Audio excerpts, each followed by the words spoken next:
మృగ చర్మదారులై అరణ్యవాసం చేయండి. 13వ సంవత్సరము మనుషుల మధ్యలోనే అజ్ఞాతంగా గడపండి. అజ్ఞాతవాసం భంగపడితే మరలా 12 సంవత్సరాలు అరణ్యంలో గడపవలసి ఉంటుంది అని ఒక కండిషన్, ఒక్కటే కండిషన్. మృగ చర్మదారులై అరణ్యవాసం చేయండి. 13వ సంవత్సరము మనుషుల మధ్యలోనే అజ్ఞాతంగా గడపండి. అజ్ఞాతవాసం భంగపడితే మరలా 12 సంవత్సరాలు అరణ్యంలో గడపవలసి ఉంటుంది అని ఒక కండిషన్, ఒక్కటే condition.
Gita Swarupa Krishna Murari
Gandhari ప్రభ ప్రబోధం అయిపోయింది. ఇక్కడ ఇక్కడ వైశం పైన ఇదంతా అయిపోయింది. వైశం పైన అక్కడి నుంచి పాండవులకి పునర్జూద ఆహ్వానం అందింది. వాళ్ళు ఇంకా అన్ని సమస్యల పరిష్కారం మళ్ళా జూదం ఆడాల్సిందే మళ్ళీ వస్తారు. మరి విధి వశాత్తు పాండవులు ఒకసారి జూదం నుంచి రక్షించబడినప్పటికీ కూడా ధృతరాష్ట్రుని యొక్క వరాలు తర్వాత అనేక రకాలైనటువంటి దాని నుంచి బయటపడినప్పటికీ కూడా మళ్ళీ పాండవులను జయించడానికి మన శక్తి సరిపోదు. అర్జున్ యొక్క గొప్ప సామర్థ్యాన్ని చెప్పడం అనేటువంటి జరిగింది. అర్జునుడు అనేటువంటి వాడు ఇంకా అతనికి ఎదురేగి వెళ్ళేటువంటి వ్యక్తి ఎవరూ లేరు అనేటువంటిది దుర్యోధనుడు చెప్తాడు. అనేక పాండవవనంలో అక్కడక్కడ జరిగినటువంటి అన్ని సంఘటనల్లో అర్జున్ యొక్క సామర్థ్యము, అర్జున్ యొక్క పరాక్రమము, అర్జున్ యొక్క శక్తి సామర్థ్యాలు ఇవన్నీ కూడా చెప్పడం అనేటువంటి జరుగుతుంది. కాబట్టి విధివశాత్తు అది ఏమవుతుందంటే మనకు ఒక్కొక్కసారి విధివశాత్తు మళ్ళీ దాంట్లోకి తీసుకొని పోతుంది. కర్మ ఫలం అనేటువంటిది మనము ఎప్పుడైనా కూడా దాన్ని అనుభవించాల్సిందే. కర్మఫలం అనుభవించే వరకు మనకు మోక్షం అనేది రాదు. ఆ కర్మఫలాన్ని మనం అనుభవించడానికి భగవంతుడు మనకు అనేక రకాలైనటువంటి దాంట్లో తోసేస్తుంటాడు. కానీ అప్పుడు ఆ కర్మఫలాన్ని అనుభవించేటప్పుడు భగవంతునిపై ఉండేటువంటి విశ్వాసము, భగవంతునిపై ఉండేటువంటి భక్తి మనల్ని కాపాడుతుంది. కర్మఫలము చెడ్డదైతే బాగా కాపాడుతుంది, మంచిదైతే అణుకువగా ఉండేటట్టుగా చేస్తుంది. మంచిదైందనుకోండి కర్మఫలము అణుకువగా ఉండేటట్టు చేస్తుంది. చెడ్డదైందనుకోండి దాన్ని తట్టుకునే విధంగా భగవంతుడు మనల్ని కాపాడుతాడు. భగవంతుడు అంతే చేసేది, దాన్ని తట్టుకునే విధంగానే చేస్తాడు. ఆ తట్టుకోకున్న వాళ్ళు ఇంకా దానికి బలవుతారు కూడా.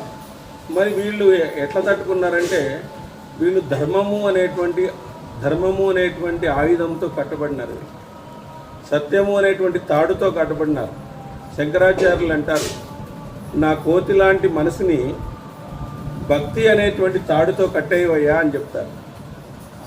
కాబట్టి ఆ విధంగా మనము సత్యధర్మాలు చూడడానికి ఏముంటుందిలే ఏమీలే అనేటువంటిది అనుకుంటాం. కానీ అది ఏదో ఒక రూపంలో కసి తీర్చుకుంటుంది. అధర్మం కానీ అసత్యం కానీ ఏదో ఒక రూపంలో మనల్ని కసి తీర్చుకుంటున్నది. కాబట్టి మనము ఆ సత్యధర్మాల పట్ల విశ్వాసాన్ని కలిగి ఉండాలా, వాటిని మనం పాటించాలి. విశ్వాసం కలిగి ఉండడమే కాదు, ఏదన్నా కూడా మనకు పాటించినప్పుడే తెలుస్తుంది. భర్తృహరి ఒక మాట అంటాడు, బోద్ధారో మక్షరగ్రస్తాః ప్రభవాః స్మయ దూషితాః అబోధోపహతశన్యే జీర్ణమంగే సుభాషితం అంటాడు. అంటే 7000 సంవత్సరాల క్రితం చెప్పాడు ఒక మాట.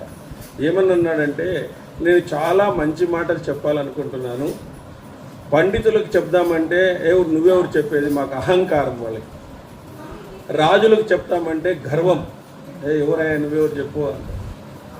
పండితులకు చెప్తామంటే అహంకారం ఉంటుందంట, రాజులకు చెప్తామంటే రాజుల యొక్క గర్వం ఉంటుందంట. మరి సామాన్యులకు చెప్తామంటే అర్థం కాదు వాళ్ళకి. కాబట్టి నేను నాలోనే పెట్టుకుంటున్నాను నా జ్ఞానాన్ని అంటాడు. ఎవరికి చెప్పాలి ఇంక చెప్పండి. సామాన్యులకు చెప్దామంటే అర్థం కాదు వాళ్ళకి, పండితులకు చెప్దామని పోతే అహంకారం, రాజులకు చెప్తాం పోతే నువ్వెవడరా మాకు చెప్పేది అంటారు వాళ్ళు. కాబట్టి నా యొక్క జ్ఞానాన్ని నేనే జీర్ణమంగే సుభాషితం అని చెప్పేసి ఆ విధంగా నేను చేస్తాను అని చెప్పేసి ఆ విధంగా చెప్పడం అనేటువంటి జరిగిందనమాట.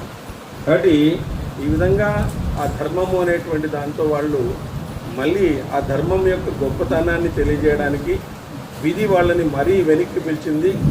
ఆ విధి వాళ్ళని వెనక్కి పిలిచి మళ్ళీ వీళ్ళని శక్తి సామర్థ్యాలతో మనం ఓడించలేదు కాబట్టి వాళ్ళు జూదంతోనే మళ్ళీ ఓడించి ఈ విధమైనటువంటి భారత కథను మరి ముందుకు తీసుకుపోవడానికి వీళ్ళందరూ కూడా కారణమవుతారు అక్కడ.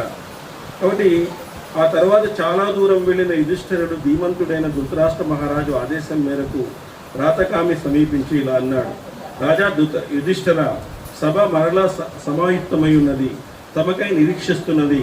తమ తండ్రి ధృతరాష్ట్రుడు తమను మరలా వచ్చి జూదమాడమని ఆదేశిస్తున్నాడు.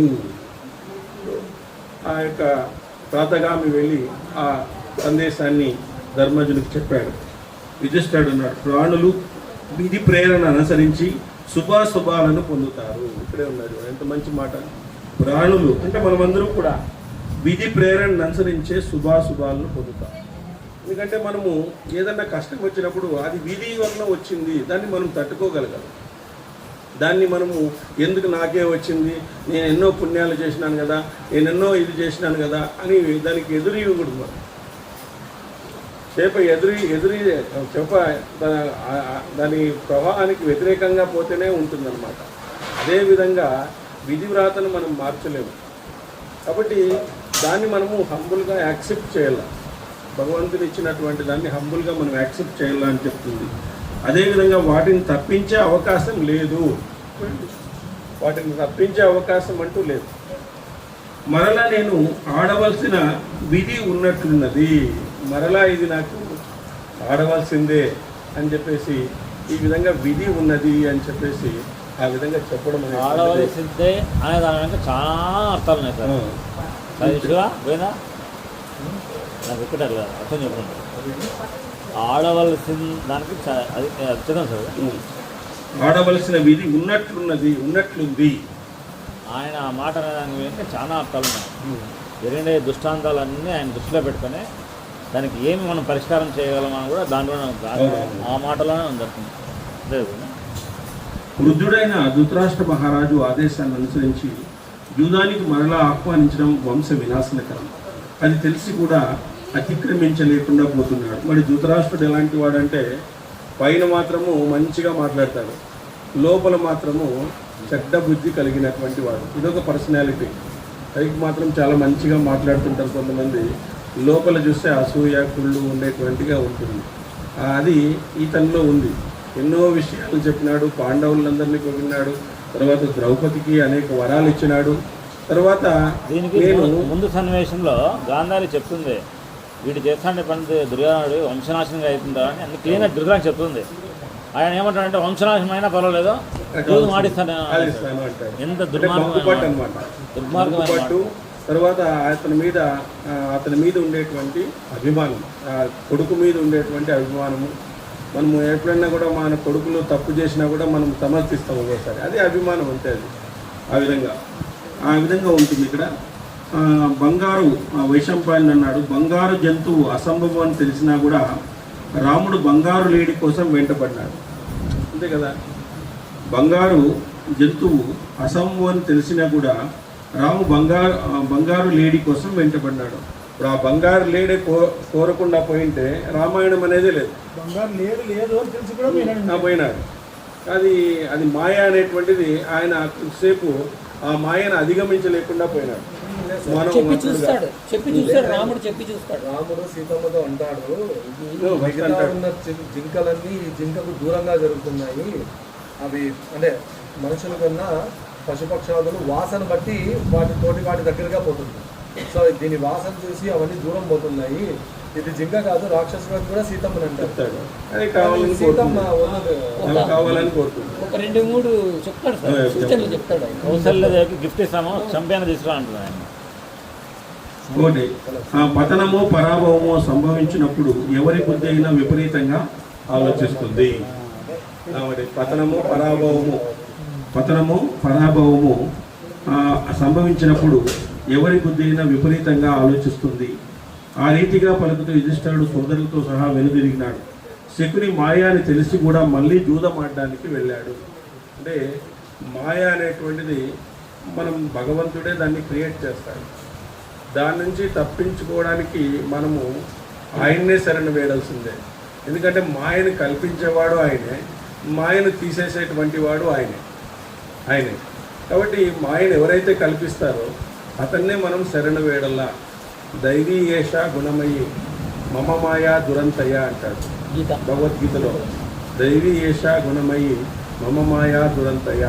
నా మాయ నుంచి ఎవరూ తప్పించుకోలేరు, కానీ ఆ మాయను తప్పించుకోవాలంటే నన్నే శరణు వేయాల్సిందే అంటాడు. మళ్ళీ వేరే ఆప్షన్ లేదు, ఆయన్నే శరణు వేయాల్సిందే. కాబట్టి సృష్టించిన వానికే చంపేటువంటి అధికారం ఉంటుంది, చంపేవానికి మళ్ళీ సృష్టించే అధికారం కూడా ఉంటుంది. కాబట్టి ఆ దైవీ ఏష గుణమయి మమ మాయా దురంతయ మమయేవ మహత్యంతే ప్రాణాపేతం దుకంతితే అని చెప్పేసి ఒక అందమైనటువంటి శ్లోకం ఉంది. కాబట్టి శరణు వేడల భగవంతుని శరణు వేయడం అంటే ఏం శరణు వేయడం అంటే ఆయన కీర్తించడము అనేటువంటిది కాకుండా భగవంతుడు యొక్క పాదాలు ఎక్కడైతే నడిచినాయో, ఏ వైపు నడుస్తాయి భగవంతుని యొక్క పాదాలు ధర్మం వైపు నడుస్తాయి, సత్యం వైపు నడుస్తాయి. మరి ఆ సత్యం వైపు ధర్మం వైపు నడిస్తే ఆయన శరణు మనకు లభిస్తుంది అని చెప్పేసి భగవద్గీతలో మనకు చెప్తారు. కాబట్టి ఈ రీతిగా భరత శ్రేష్ఠులైన మహారథులు మల్లా సభలోకి ప్రవేశించినారు. అది చూసి మిత్రుల మనస్సులు కలతబడ్డాయి. ప్రారబ్ధానికి వసులైన కుంతి కుమారులు సర్వలోక వినాశన హేతువైన జూదం ఆడడానికి సుఖంగా అక్కడ కూర్చున్నారు. వాళ్ళు మళ్ళీ ఆ జూదం ఆడడానికే మళ్ళీ అక్కడ కూర్చున్నారు. శకుని ఇలా అన్నాడు, భరతవర్ష వృద్ధుడైన ధృతరాష్ట్ర మహారాజు మీ ధనమంతా మీకు తిరిగి ఇచ్చి మంచి పని చేశాడు. జూదానికి ఒక్కటే పందెం పెడతాం విను. మీరు ఇప్పుడు డబ్బులు మీకంతా వెనక్కి ఇచ్చేసినాడు కాబట్టి మీ దగ్గర డబ్బులు కూడా ఉన్నాయి, జూదం ఆడడానికి అవకాశం ఉంది. కానీ మేము ఒక పందెం పెడతాం, ఒకటే పందెం పెడతాము, దాంతో మనం ముగిద్దాం అని చెప్పేసి చెప్తారు.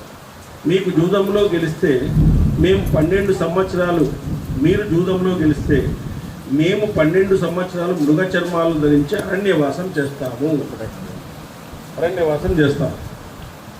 13వ సంవత్సరము మనుషుల మధ్యలోనే ఉంటూ అజ్ఞానంగా గడుపుతాము. అజ్ఞానం భంగమైతే మరలా 12 సంవత్సరాలు అరణ్యంలో గడపవలసి ఉంటుంది. ఇది కండిషన్. మేము మిమ్మల్ని ఓడిస్తే ద్రౌపదితో పాటు మీరు 12 సంవత్సరాలు మృగ చర్మదారులై అరణ్యవాసం చేయండి. 13వ సంవత్సరము మనుషుల మధ్యలోనే అజ్ఞాతంగా గడపండి. అజ్ఞాతవాసం భంగపడితే మరలా 12 సంవత్సరాలు అరణ్యంలో గడపవలసి ఉంటుంది అని ఒక కండిషన్. ఒక్కటే కండిషన్. ఏదో ఆ గుర్రాలు ఇవ్వాలని, వజ్రాలు ఇవ్వాలని, ఒక్కోసారి వాళ్ళని బ్రాహ్మణులు ఇవ్వాలని, లేదా ఆయుధాలను ఇవ్వాలని ఇట్లేం వద్దు, సింగిల్ లైన్లో చెప్పేస్తారు అనమాట. 13వ సంవత్సరం విధంగా ఉంటుంది. 13వ సంవత్సరం ముగిస్తే మీరైనా మేమైనా యథోచితంగా స్వరాజ్యాన్ని మళ్ళా పొందవచ్చు, మీ రాజ్యాన్ని మీరు పొందవచ్చు ఆనందంగా చెప్తున్నాడు. భరత, యుధిష్ఠిర ఈ నిర్ణయముతో మరలా పాచికలు వేసి మాతో జూదమాడు. అది విని సభ్యులందరూ చేతులు పైకెత్తి ఉద్రిక్త చిత్తులై కలవరపాటుతో ఇలా అన్నారు. సభ్యులు ఇలా అన్నారు, అయ్యో, బంధువులైన యుధిష్ఠిరులకు తన మీదికి వస్తున్న ప్రమాదాన్ని తెలియజేయడం లేదు. భరత శ్రేష్ఠులకు స్వబుద్ధితో ఈ విషయం అర్థమవుతుందో లేదో. ఏమన్నారంటే ఇక్కడ తన మీదికి వస్తున్న ప్రమాదము ఆయనకి తెలియడం లేదు. ప్రమాదం అనేది ముంచుకొని వస్తాను. వీళ్ళు ఆల్రెడీ శకునితో ఆడించినారు కాబట్టి ఖచ్చితంగా ఓడిపోయే అవకాశం ఉంది. అదేవిధంగా ఈ భరత శ్రేష్ఠునికి స్వబుద్ధితో ఈ విషయము అర్థమవుతుందో లేదో. స్వబుద్ధి అన్న ఆయన ఎందుకు ఇదేం వద్దులే అని చెప్పేసి అనడం లేదు. ఆ స్వబుద్ధితో ఆయనకు అర్థం చేసుకుంటున్నాడా లేదా అని చెప్పేసి వాళ్ళు అంటారు. లోకులు అనుకుంటున్న మాటలు వింటూ కూడా యుధిష్ఠిరుడు మాట మీద వలన ధృతరాష్ట్రుని వచన పాలన మన ధర్మదృష్టి వలన మళ్ళా జూదానికి సిద్ధపడినాము. మహాబుద్ధి గల యుధిష్ఠిరుడు అంతా తెలిసి కూడా కురుకుల వినాశనం సమీపించింది అని ఆలోచిస్తూ జూదానికి సమాయత్తమైనాడు. మహాబుద్ధి గల యుధిష్ఠిరుడు అంతా తెలిసి కూడా కురుకుల వినాశనం సమీపించింది అని ఆలోచిస్తూ జూదానికి సమాయత్తమైనాడు, రెడీ అయినాడు. యుధిష్ఠిరుడు శకుని స్వధర్మ పరిపాలనలో ఆసక్తి గల నా వంటి రాజు జూదానికి పిలువబడి మరలిపోతున్నాడా? నీతో నేను ఆడుతున్నాను. ఆసక్తి గల నా వంటి రాజు జూదానికి పిలువబడి మరలిపోతున్నాడా అనుకోవద్దు, నేను మరీ సిద్ధమవుతున్నాను అని చెప్పి చెప్తాడు.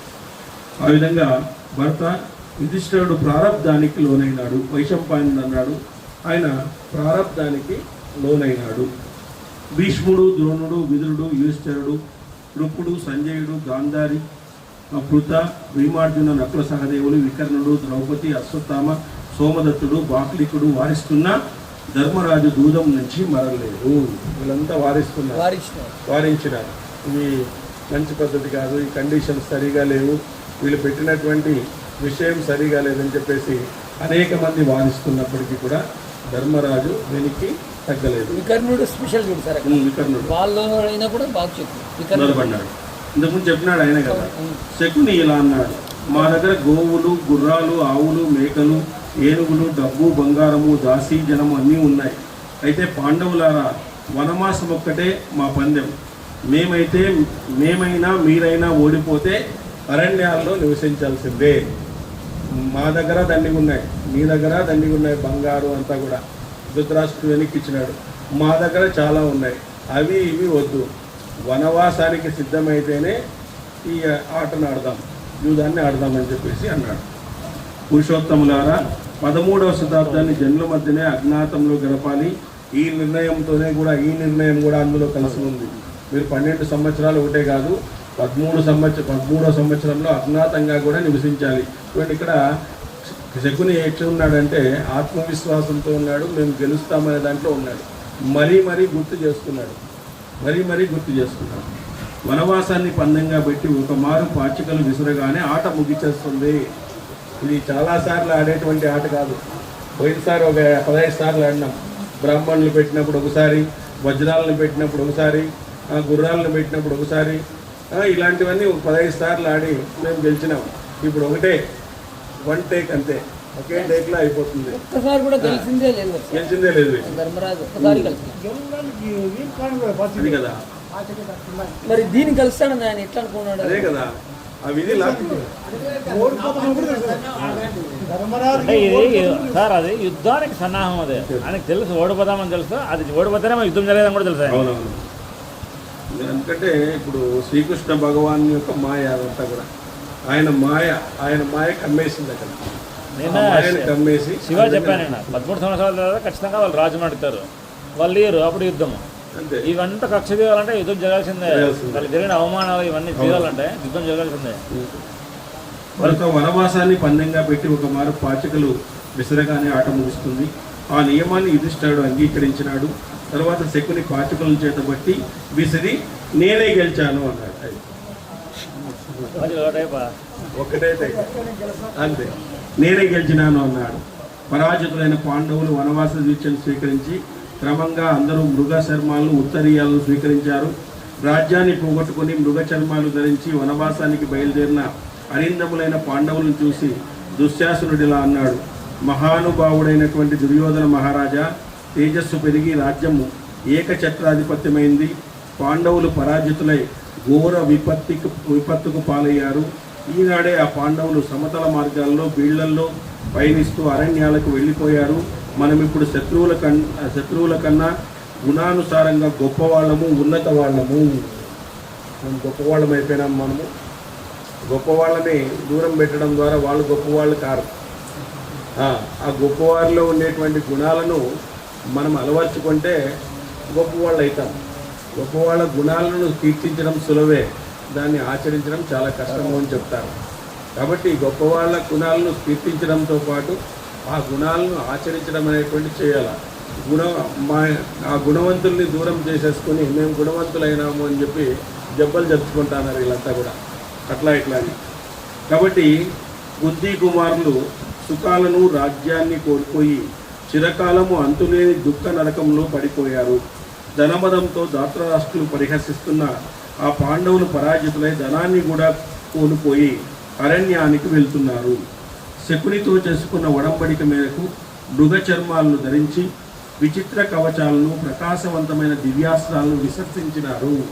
ఎన్నో దివ్యాస్త్రాలను పొందినటువంటి వాళ్ళు, దివ్య వస్త్రాలను కట్టుకునేటువంటి వాళ్ళు వాటన్నిటినీ కూడా వదిలేసి వీళ్ళు మృగ చర్మాలను కట్టుకొని అరణ్యానికి వెళ్ళారు. మా వంటి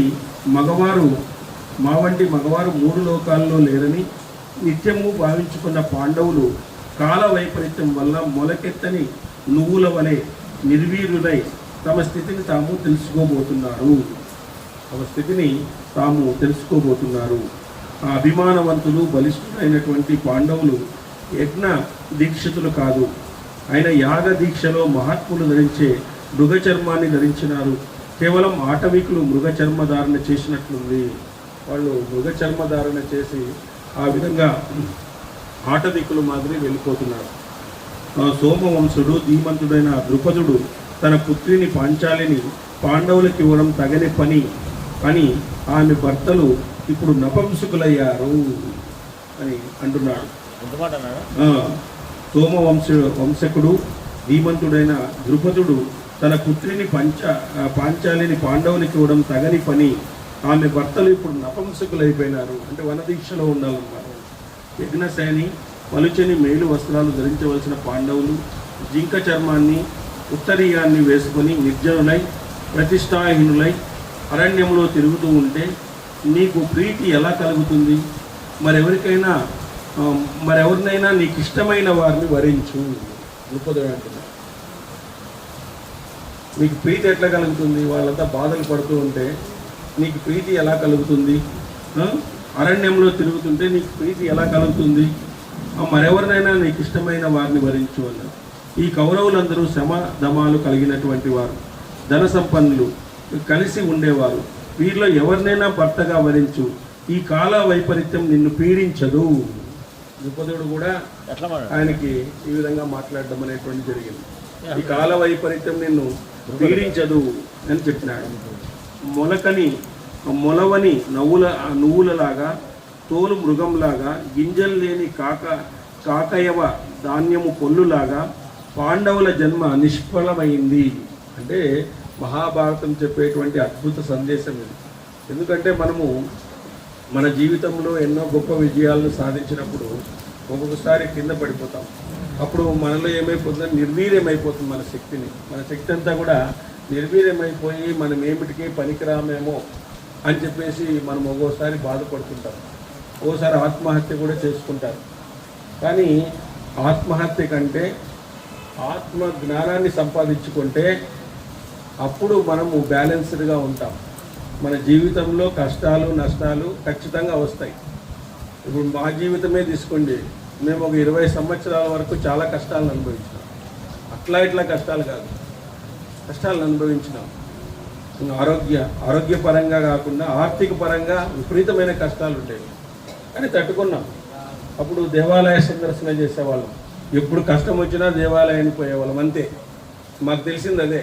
కష్టం వచ్చింది అంటే దేవాలయంలో పోయి కూర్చోవడం, వచ్చేసి కష్టం వచ్చింది అంటే దేవాలయం దగ్గరే ఉండేది, అంతే. కానీ అది ఏదో రకంగా భగవంతుడు ఆ కష్టాలను ఇచ్చినట్టే ఇచ్చి దాన్ని మనకు పరిష్కరించడం జరిగింది. కాబట్టి ఈ కష్టాలను తట్టుకునేటువంటిది రావాలా. ఇప్పుడు ధర్మరాజుకు వచ్చినటువంటి కష్టం మనకెవరికి రాదు, ఖచ్చితంగా కలియుగంలో ఎవరికి రాదు. రామునికి వచ్చిన కష్టము కలియుగంలో ఎవరికి రాదు. ఆ కష్టాన్ని వాళ్ళు తట్టుకున్నారు అంటే ధర్మం అనేది వాళ్ళ వెనకుండేటువంటి ధర్మం అనేటువంటిది ఆ కష్టాన్ని తట్టుకునేటట్టు చేసింది, దాన్ని దిగమింగేటట్టు చేసింది. మళ్ళీ ఆ ధర్మంతో వాళ్ళు మొత్తము ఆ కౌరవులందరినీ చీల్చి చెండాడినారు. ఆ కౌరవుల వంశమే లేకుండా చేసినారు. మరి అట్లాంటి గొప్పదైనటువంటి ధర్మము 3 లోకాల్లో కూడా మనకు వస్తుంది. 3 లోకాల్లో కూడా మనకు సహాయపడుతుంది ఆ ధర్మం అనేటువంటిది. అందుకే ధర్మం అనేటువంటి దాన్ని అనేక సార్లు ఇందులో ప్రయోగించినారు. కాబట్టి ధర్మం అనేటువంటిది మనం ఖచ్చితంగా చేయాలా. ఎందుకంటే చిన్న చిన్న పాపం చేసినప్పటికీ కూడా ఒక వ్యక్తిని మనము ఒక వ్యక్తి పిల్లలు లేరనుకోండి, అతని దగ్గర పిల్లల గురించి ఎత్తినాం అనుకోండి, అది పాపం అంట. అతని దగ్గర లేని దాని గురించి మనం వాళ్ళతో మాట్లాడకూడదు, ఎగతాళి చేసినట్టు ఉంటుందంట. అతని దగ్గర లేనిది గురించి మనం ఎప్పుడు కూడా మాట్లాడకూడదు, అతని దగ్గర ఉన్నదే మాట్లాడాలి. కాబట్టి మనకేదో ఉంది అని చెప్పేసి ఎదుటి వ్యక్తికి లేదు అని చెప్పేసి అది మాట్లాడినప్పటికీ కూడా అది పాపంలోకి పోతుంది అనమాట. నువ్వు వ్యంగ్యంగా మాట్లాడటము, అసూయంగా అహంకారంతో మాట్లాడటము. కొంతమంది అంటుంటారు, ఇంకా పెళ్లి కాలేదా మీ వానికి అనేది. అంటే పెళ్లి కాకుండా పోతే మాకు సంతోషంగా ఉంటుందని వ్యంగ్యంగా మాట్లాడడం, ఇలాంటివి కూడా చిన్నపుచ్చుకుంటే వీళ్ళకి ఆనందం అనమాట. వీళ్ళు చిన్నపుచ్చుకుంటే వాళ్ళకి ఆనందం. సో అట్లాంటిది కూడా పాపం కిందకి వస్తుంది అన్నమాట. కాబట్టి మనము మాటను జాగ్రత్తగా వాడుకోవాలి. ఇప్పుడు ఈ కలియుగంలో మనము ధనాన్ని కాదు జాగ్రత్తగా వాడుకోవాలి, మాటనే జాగ్రత్తగా వాడుకోవాలి. ఏదైనా జాగ్రత్తగా వాడుకోవాల్సింది ఉంది అంటే దాన్ని మాటే అని చెప్తారు అన్నమాట. ఆ మాట వల్లే మనకు శత్రువులు, ఆ మాట వల్లే మనకు మిత్రులు అవుతారు. కాబట్టి మాటను జాగ్రత్తగా వాడాలి. కొన్ని చోట్ల మాట్లాడవలసిన పరిస్థితి వస్తుంది, మాట్లాడాల. కొన్ని చోట్ల మాట్లాడకూడదు, ఊరికే ఉండాల. కొన్ని చోట్ల నోరు మూసుకోవాల్సిన పరిస్థితి వస్తుంది, నోరు మూసుకోవాలి. అది కూడా మంచిదే.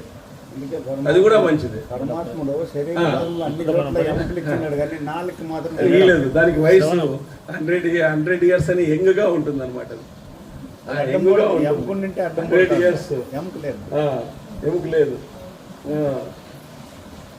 నాలుగు అంటుందంట పండ్లతో, నువ్వు బాగా నమిలి నాకంతా చేసి నీట్గా ఇస్తావు, నాకు చాలా బాగుంది అని చెప్తే అప్పుడు పళ్ళు అన్నాయంట, నువ్వు నోరు మూసుకొని మాట్లాడకుండా ఉంటే నాకు హాయిగా ఉంటుంది, లేకుంటే నా పళ్ళూరు కొడతారు అందరూ అని చెప్పి.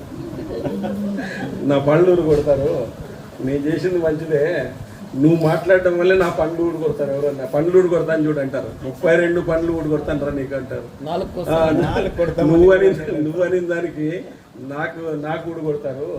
నువ్వు ఊరికే మాట్లాడుకుంటూ ఉంటే హాయిగా ఉంటుంది, నీ పని నువ్వు చేయాలి. సో అట్లా అంత ఇది ఉంటుంది అనమాట దాన్ని. కాబట్టి ఆ విధంగా మనకు ఇక్కడ ఆ మాటలు విని భీమసేనుడు మొదలైన నువ్వులను ఆశ్రయిస్తే శ్రమ అంతా వ్యర్థమవుతుంది, పతితులైన పాండవులను సేవిస్తే బ్రతుకంతా వ్యర్థం. ఈ విధంగా దుర్మార్గుడైన దుశ్శాసనుడు పాండవుల వినేటట్లుగా నీచంగా మాట్లాడుతున్నాడు దుశ్శాసనుడు. ఈ విధంగా మాట్లాడుతున్నాడు. ఆ మాటలు విని భీమసేనుడు తీవ్రంగా కోపించి హిమాలయ గృహాల్లో ఉన్న సింహము నక్క మీదికి వచ్చినట్లుగా దుశ్శాసన్ని సమీపించి కోపంతో అతనికి ఆపి పెద్దగా బెదిరిస్తూ ఇలా అన్నాడు, భీమసేనుడు ఇలా, క్రూరుడా, పాపాత్ముని వలె నువ్వు నీచంగా మాట్లాడుతున్నావు. శకుని ప్రదర్శించిన మాయా విద్యా ప్రభావంతో రాజమండలిలో నిన్ను నువ్వు ప్రశంసించుకుంటున్నావు. ఈరోజు మీకు దక్కినటువంటి విజయం ఏమంటే శకుని ప్రయోగించినటువంటి చాతుర్యము, శకుని ప్రయోగించినటువంటి మాయ. యుద్ధ మాటల బాణాలతో మా మర్మస్థానాలను పీడిస్తున్నారు, మాటల బాణాలతో మా మర్మస్థానాలను పీడిస్తున్నావు. యుద్ధంలో నీ మర్మస్థానాలను బద్దలు చేస్తూ నీ మాటలను నీకు గుర్తు చేస్తాను. యుద్ధంలో నీ మర్మస్థానాలను గుర్తు చేస్తూ నీకు గుర్తు చేస్తాను అని చెప్పేసి దుర్యోధనుడు ఛాలెంజ్ చేసినాడు. భీముడు క్రోధానికి లోభానికి లోనై నీకు రక్షకులై నీ వెంట నడుస్తున్న వారిని కూడా యమ సదనానికి పంపిస్తాను. మొత్తం అందరూ కూడా యమలోకానికి పోయి రెడీగా ఉండండి మీరు. వైశంపాయనుడు అన్నాడు. మృగ చర్మాన్ని ధరించి భీమసేనుడు ఇలా మాట్లాడుతుంటే కౌరవ మధ్యలో నిలిచినటువంటి దుశ్శాసనుడు సిగ్గు లేకుండా ఎద్దు అని భీముణ్ణి పరిహసిస్తూ పిలుస్తూ నృత్యము చేయసాగినాడు. అప్పుడు ధర్మరాజు భీముణ్ణి నిరోధించినాడు. భీమసేనుడు అన్న దుశ్శాసన, మోసముతో ధనాన్ని సంపాదించి తనను తాను ప్రశంసించుకునే నీకే ఇటువంటి క్రూర నీచ వచనాలు పలకడం సాధ్యం. ఎందుకంటే తాను ప్రశంసించుకునే నీకే ఇటువంటి క్రూర నీచ వచనాలు పలకడం సాధ్యం. మృతకుమారుడైన ఈ వృకోదరుడు యుద్ధంలో నీ గుండెలు చీల్చి నీ నెత్తురు తాగకపోతే పుణ్యలోకాలను పొందలేడు. ఇతను పుణ్యలోకాలకే పోడు, నీ నెత్తురు తాగకుండా పోతే నీ నెత్తురు తాగే పోతాడు. ఆ విధంగా ఇంకొక మాట చెప్తున్నా, త్వరలో సమస్త ధనుర్ధారులు చూస్తూ ఉండగానే దాత్ర రాష్ట్రులందరూ యుద్ధంలో చంపి శాంతిని పొందుతాము, మేమందరూ వీళ్ళందరినీ చంపేస్తాం. ఎంత కాన్ఫిడెన్స్గా చెప్తున్నాడంటే అంత కాన్ఫిడెన్స్గా చెప్తున్నాడు అనమాట. ఆ సభ నుండి పాండవులు నిష్క్రమించే సమయంలో మందమతి అయిన దుర్యోధనుడు ఆనంద పరవశుడై సింహం వలె నడుస్తున్న భీమసేనుని గమనాన్ని సరదాగా తన నడకతో అనుకరించినాడంట. అతను పోతూ ఉంటే ఈయన కూడా అట్లా కిండల్ చేశాడనమాట. అది చూసి తన శరీరాన్ని సగభాగం వెనక్కి తిప్పి మూడుడా, దుశ్శాసను నెత్తురు తాగడంతో నా కర్తవ్యం ముగిదు, త్వరలో నిన్ను కూడా యమలోకానికి పంపిస్తాను. దుశ్శాసనునే కాదు, నిన్ను కూడా యమలోకానికి పంపిస్తాను. నువ్వు చేస్తున్న హేళన గుర్తు చేసి బదిలిస్తాను. నువ్వు ఈరోజు హేళన చేసినావు కదా మాకు, అది గుర్తు చేసి నిన్ను యమలోకానికి పంపిస్తాను అన్నాడు.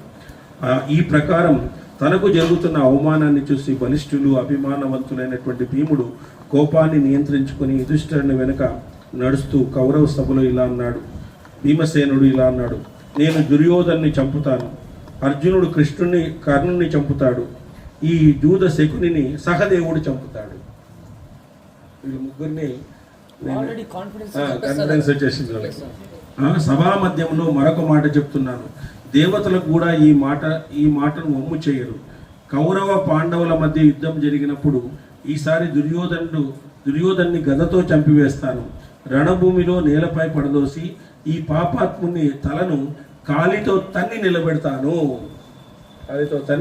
నిలబెడతాను. అర్జునుడిలా అన్నాడు, భీమా, సజ్జనులు తాము చేయదలుచుకున్న దాన్ని మాటలతో చెప్పరు. నేటికి 14 సంవత్సరంలో జరగబోయేటువంటిది దీన్నే జనాన్ని చూస్తారు.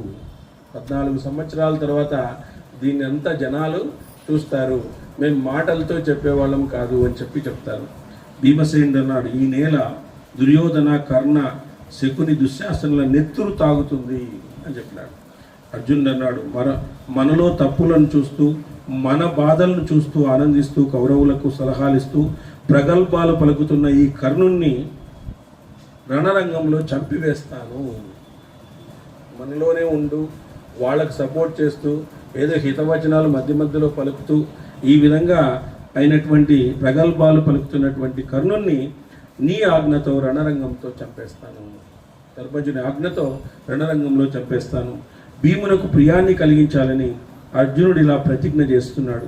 కర్ణుని అతని అనుచరులను యుద్ధంలో బాణాలతో సంహరిస్తాను. మలిచెడి మరెవరైనా నాకు ఎదురు నిలిచి యుద్ధం చేస్తే వారినందరినీ నా బాణాలతో యమలోకానికి పంపుతాను. హిమాలయం కదిలిన, సూర్యుని తేజస్సు కోల్పోయిన, చంద్రుని చల్లదనం నశించిన నా మాట తప్పదు. హిమాలయం కదిలినా, సూర్యుని తేజస్సు కోల్పోయినా, చంద్రుని చల్లదనం నశించినా నా మాట తప్పదు.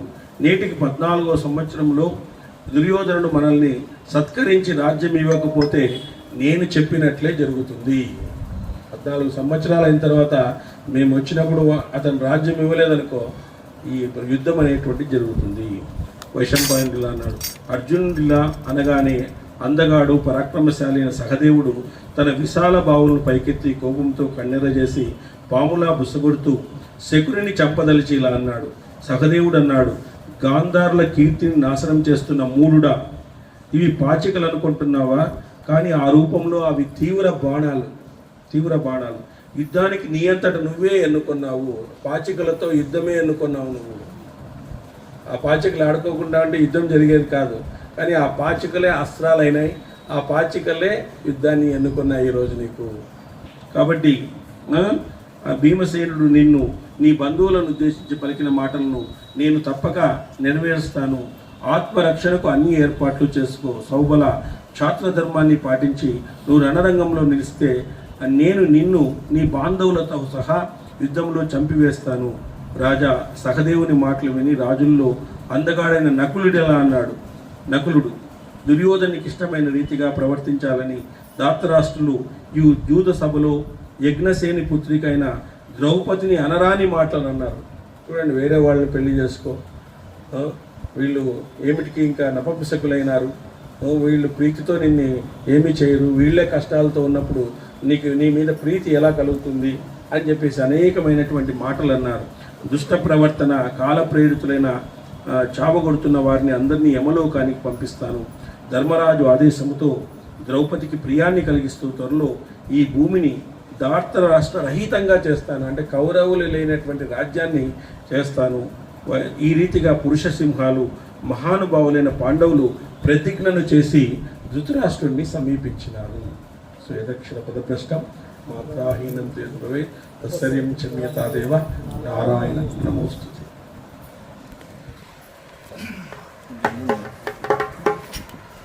రేపు రోజు ఉదయం మురుగన్ గ్రామంలో 9 గంటలకు చెప్పండి.